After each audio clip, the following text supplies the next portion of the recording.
Okay, hi. So today we're going to do example 9 from lecture 5. Okay, so you guys can refer to lecture 5. So a block with mass 5 kg is attached to a horizontal spring. So I have a block, the mass is 5 kg, attached to a horizontal spring with spring constant. The surface the block rests upon is frictionless, so we don't have to care about the friction here.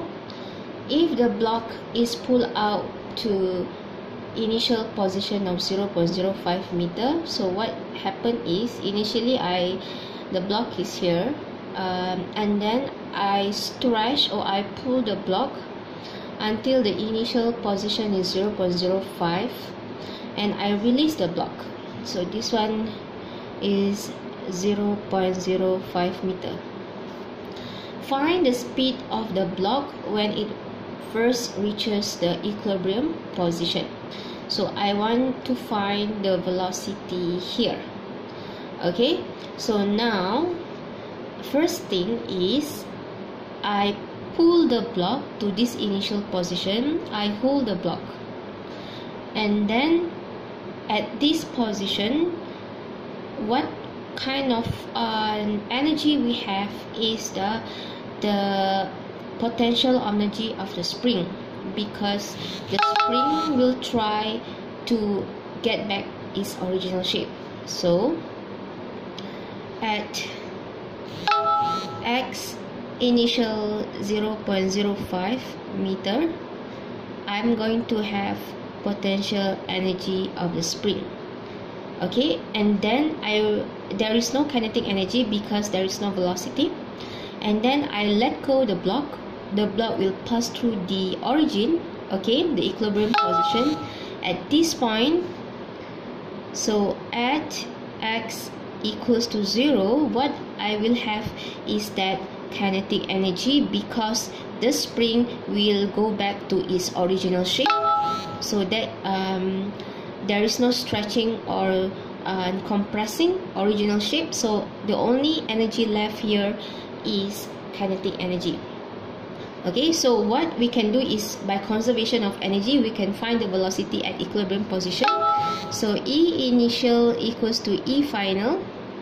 So usually I will list out all the possible energy,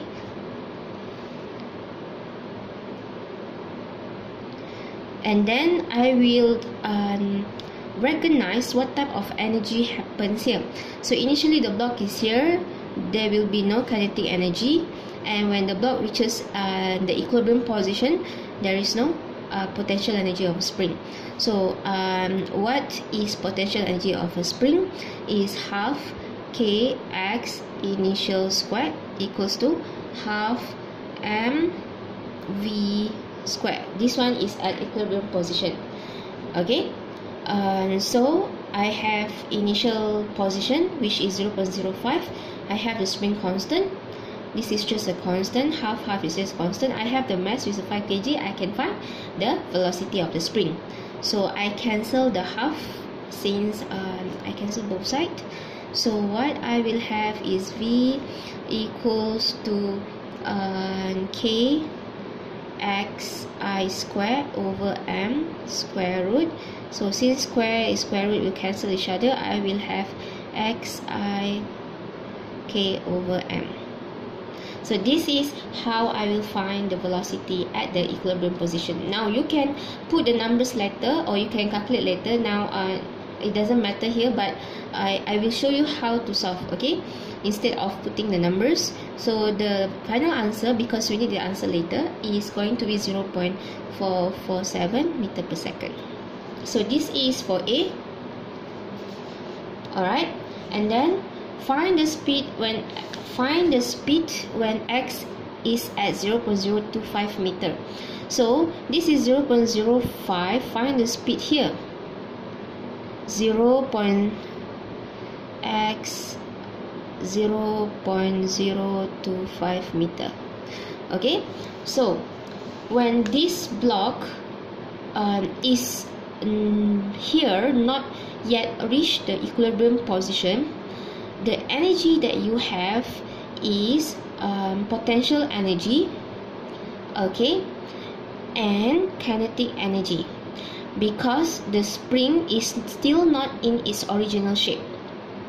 Okay, so here you have two types of energy. So I think you are familiar with this graph. Okay, spring.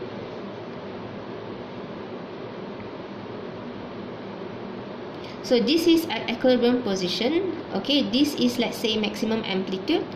This is minimum amplitude. It's just a different direction.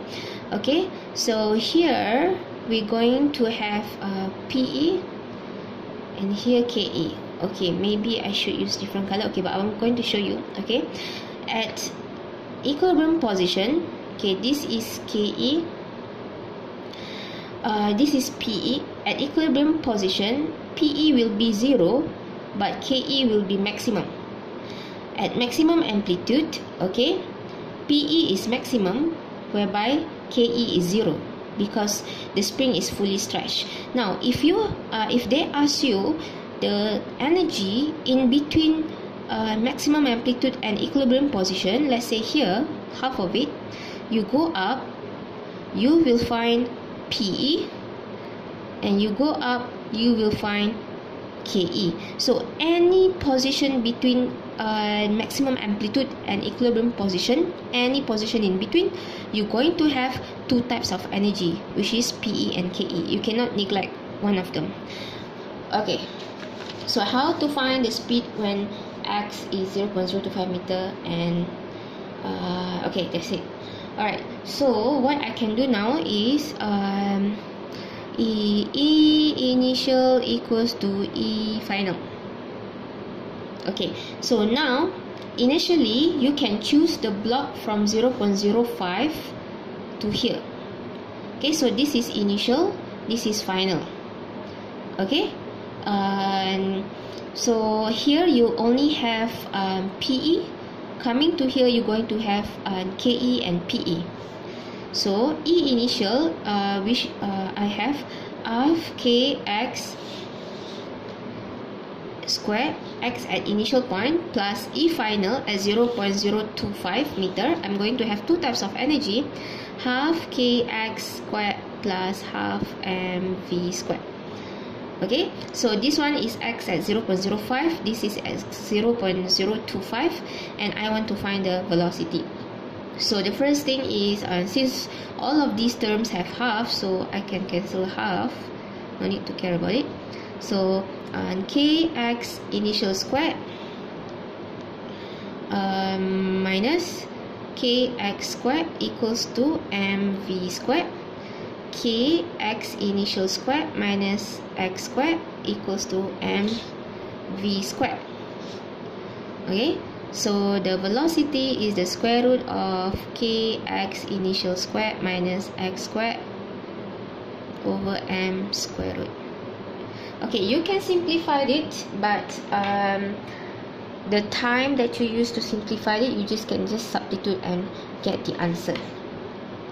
Okay. Alright, so we're going to go to the third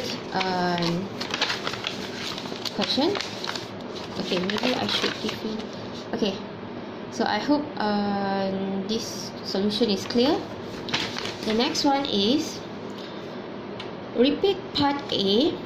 If friction acts on the block with coefficient of mu k 0.15. So they ask you to repeat part A. So now they say that everything here is not frictionless. So you have friction. Okay. So find the speed of the block when it reaches the equilibrium position with condition that the surface now has friction. Mu k is 0.15. Now, whenever we deal with friction is also known as non-conservative force. Okay,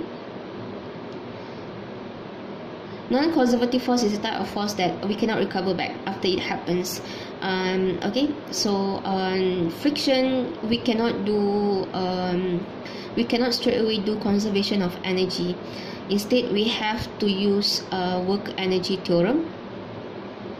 Okay, we have to relate work done by the friction with the energy. So here work energy theorem is work done by non-conservative force is equals to the change in KE, kinetic energy, change in PE, spring. In this case, we only have potential energy of spring and kinetic energy, but if you have like gravitational potential, you can just add PEG, but here I don't want to put. Okay, so work done by the friction, non-conservative force. If you don't want to put NC also can, but you have to know that in order to solve a friction problem, we can use a work energy theorem. Okay, so what is the work done by the friction? The work done by the friction is the friction force times the distance travel equals to change in KE plus change in PE. Okay, so what is the friction force? Friction force is the coefficient of kinetic friction times the normal force. Okay, coefficient of kinetic friction is given, which is 0.15. Now how to find the normal force? You have to draw a free body diagram. Okay, so the question already gives you the free body diagram. Normal force are related to y component, since the motion in horizontal component, so there is no motion involved y component, so all the forces in y must equals to 0. So what are the forces in y direction?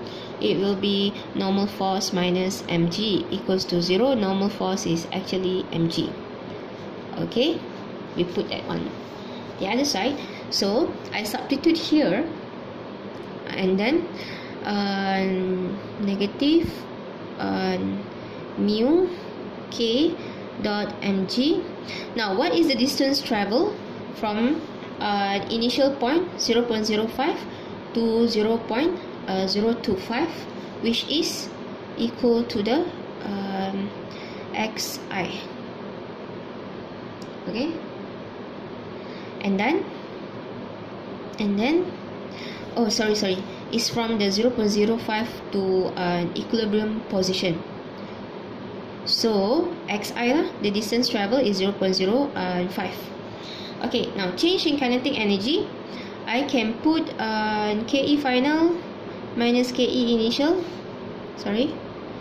plus PE spring, PE final minus PE initial for spring. Okay, then I recognize what type, which energy is 0 at that final minus initial. Okay, at final, this is initial, going to here is final. Final here I have kinetic energy.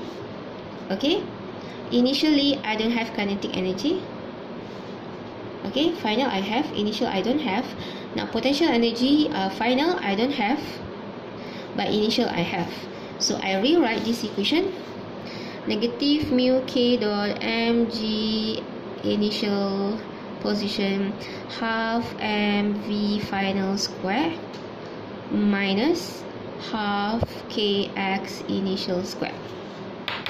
Okay, so they asked us to find v final, so I'll just rearrange negative 1/2 kx initial square minus mu k mg xi equals to half m v final square. So I rearrange, so v final equals to half kx initial square minus mu k mg x initial over half m square root. Now you can simplify, but I just rearrange and substitute and get my answer. That's it. Okay, so this is how you solve question C. So remember to use the work energy theorem if involve friction.